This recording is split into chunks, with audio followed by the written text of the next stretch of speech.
Θα τους κάνω μήνυση. Τόσο ωραίο νηφικό και το καταστρέψανε. Αυτό όμως είναι τέλειο. Όπως το έβγαλα από το γάμο μου, το έβαλα αμέσως μες στο νάιλον. Άπιαστο είναι. Για φορεσέ το. Πω μυρίζει ναφθαλίνη, μου έρχεται με τόσο. Αμάν βρε Ελένη μου, και εσύ ούτε έγκυος να σου να. Τι ωραία που τα λέτε. Ελένη μου.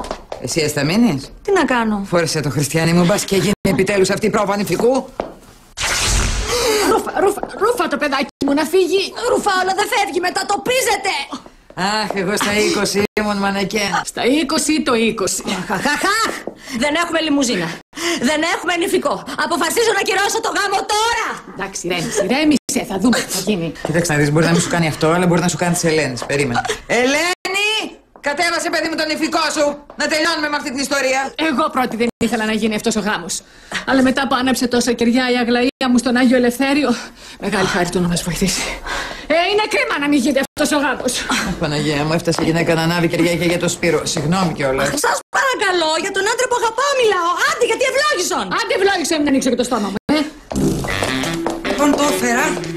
Μπορεί να είναι λίγο στενό στο στήθος, αλλά θα το φτιάξουμε. Άσε βρε παιδάκι μου να το φορέσει και της το ανοίγουμε στο στήθος. Και εσύ μια χαρά στήθος έχεις. Τώρα τελευταία σαν να μεγάλωσε λιγάκι, Δεν, να μην το βάλει καλύτερα. Όχι, γιατί θα σου είναι μακρύ, θα σούρνεται. Γιατί θα σούρνετε.